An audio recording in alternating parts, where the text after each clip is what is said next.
वास्तविकता की जांच 2 कुरिन्थियों के 13वें अध्याय और 5वें वचन में पौलुस लिखता है कि अपने आप को परखो कि विश्वास में हो या नहीं।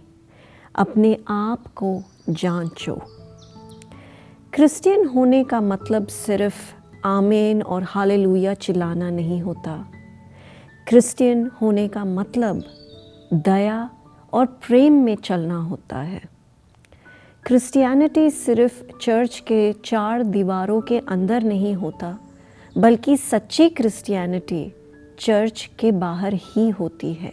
मैं कभी भी इस बात की चिंता नहीं करती हूँ कि मेरे पैगाम को आप अच्छा कहेंगे या बुरा, कि आपको मेरा पैगाम पसंद आएगा कि नहीं, कि आप तालियां मारेंगे कि नहीं, या फिर आप उसकी प्रशंसा करेंगे या नहीं।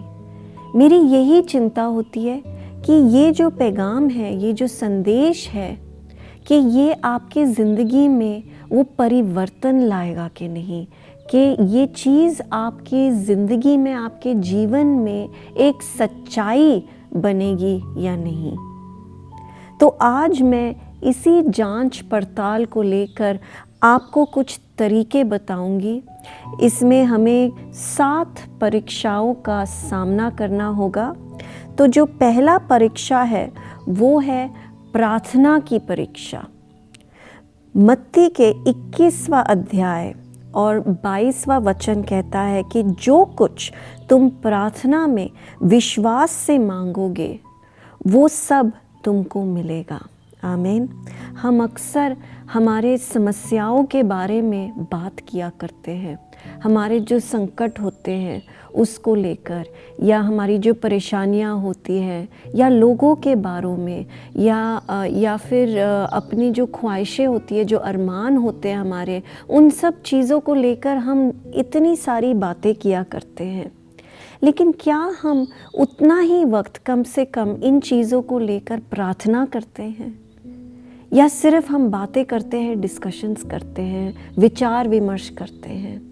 क्या आप कम से कम उतना समय लेकर इन चीज़ों के बारे में प्रार्थना करते हैं, या आप सिर्फ उतना समय फिक्र करने में, चिंता करने में आप लगा लेते हैं? ये है हमारा पहला परीक्षा कि क्या हम इन चीज़ों के बारे में प्रार्थना करते हैं या नहीं। हमें परमेश्वर से उत्तर तभी मिलेगा जब हम अपने समस्याओं को लोगों के बजाय परमेश्वर के पास लेके जाएं। हमारा जो दूसरा परीक्षा है वो है अभिमान या अहंकार का। किसी ने कहा है कि अगर तो हम परमेश्वर के भूखे नहीं हैं, वो शायद इसलिए क्योंकि हम अपने आप से ही भरे हुए हैं। जब हमारा दिमाग, हमारी दुनिया, हमारा दिल सब हमारे ही इर्द गिर्द घूमता रहता है, तो भला हम किसी और के लिए या परमेश्वर के लिए कहाँ वक्त निकाल सकेंगे। मत्ती का 5वां अध्याय और 6वां वचन कहता है कि धन्य है वो जो धर्म के भूखे और प्यासे हैं, क्योंकि वो तृप्त किए जाएंगे। फिलिपियों के 3 अध्याय और उसमें 4 वचन से लेकर 10वें वचन तक पौलुस के शब्दों में, मैं तो शरीर पर भी भरोसा कर सकता हूँ। यदि किसी को शरीर पर भरोसा रखने का विचार हो तो मैं उससे भी बढ़कर रख सकता हूँ। 8वें दिन मेरा खतना हुआ। इज़राइल के वंश और बिन्यामीन के गोत्र का हूँ। इब्रानियों का इब्रानी हूँ और व्यवस्था के विषय में यदि कहो तो फरीसी हूँ। उत्साह के विषय में यदि कहो तो कलीसिया का सताने वाला, और व्यवस्था की धार्मिकता के विषय में यदि कहो तो निर्दोष था।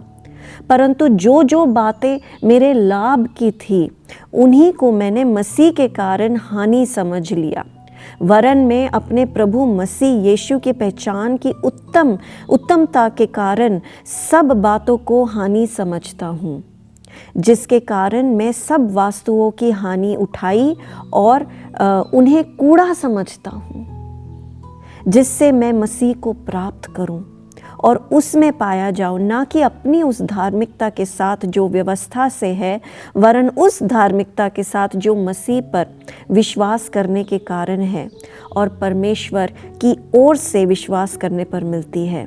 और मैं उसको और उसके मृत्युजय की सामर्थ को और उसके साथ दुखों में सहभागी होने का मर्म को जानूं और उसकी मृत्यु की समानता प्राप्त करूं। ये होती है असली धर्म की भूख।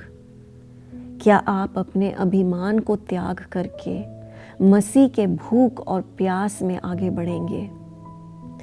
तीसरी परीक्षा है बेचैनी की, यानी एंग्जाइटी की।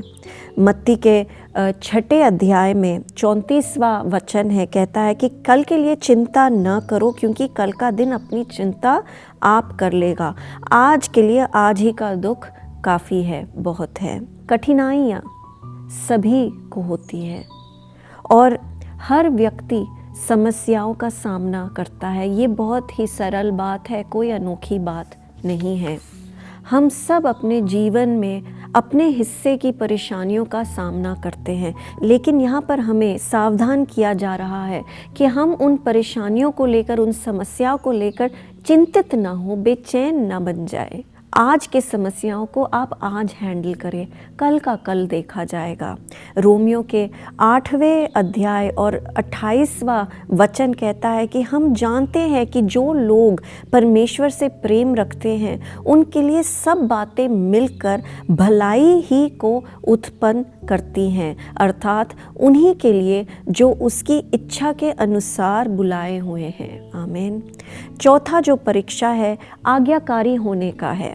मत्ती के 7वें अध्याय और 24वां वचन से लेकर 27वें वचन तक हम देखते हैं, यहाँ लिखा है कि जो कोई मेरी बातों को सुनकर उन्हें मानता है वो उस बुद्धिमान मनुष्य की तरह ठहराया जाएगा जिसने चट्टान पर अपना घर बनाया। और चाहे मेघ बरसे या आंधियाँ आए, तूफान आए, जो भी आए, चाहे वो उस घर पर टकरे पड़े, लेकिन वो घर नहीं हिलेगा वहाँ से, क्योंकि उसकी जो बुनियाद है, उसकी जो नींव है, वो चट्टान पर है। लेकिन अगर हम उसकी बातों को सुनेंगे और उस पर हम चलेंगे नहीं, तो हम उस निर्बुद्धि मनुष्य की तरह ठहराए जाएंगे जो अपना घर रेत पर बनाता है। आमीन। याद रखें कि हमारे आज्ञाकारी बनने से हमें उद्धार नहीं मिलता, लेकिन उद्धार पाने की वजह से हम आज्ञाकारी बनने की क्षमता रख पाते हैं। आमीन। जो 5वां परीक्षा है वो है शब्दों का। याकूब का 1 अध्याय और उसमें 26वां जो वचन है कहता है कि यदि कोई अपने आप को भक्त समझे और अपनी जीभ पर लगाम ना दे पर अपने हृदय को धोखा दे तो उसकी भक्ति व्यर्थ है, यानी कि बेकार है। हमारी धार्मिकता का सबूत हमारे मुंह खोलने पर ही हमें साफ साफ दिख जाता है। हम कैसी बातें करते हैं, हम कैसी सोच रखते हैं, किन शब्दों का हम प्रयोग करते हैं, हमारा अपनी जीभ के ऊपर क्या संयम है, ये सब चीज़ें साबित करती है हमारी धार्मिकता को। छठा जो परीक्षा है वो है प्राथमिकता का, यानी प्रायोरिटी का। मत्ती के 6 अध्याय और 21वां वचन कहता है कि जहाँ तेरा धन है वहाँ तेरा मन भी लगा रहेगा।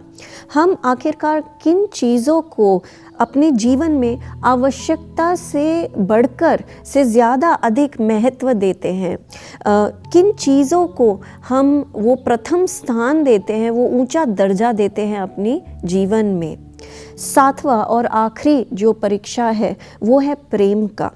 पहले यूहन्ना के खत में 2 अध्याय और 9वां जो वचन है कहता है कि जो कोई ये कहे कि मैं ज्योति में हूँ और अपने भाई से बैर रखता है वो अब तक अंधकार ही में है।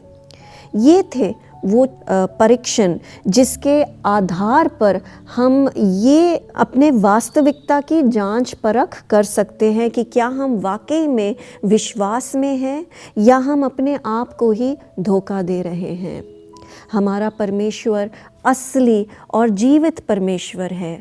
प्रभु यीशु मसीह सिर्फ जीवन का मार्ग हमें नहीं दिखाता, वही जीवन है, वही सच्चाई है और वही जीवन का मार्ग है, असली मार्ग।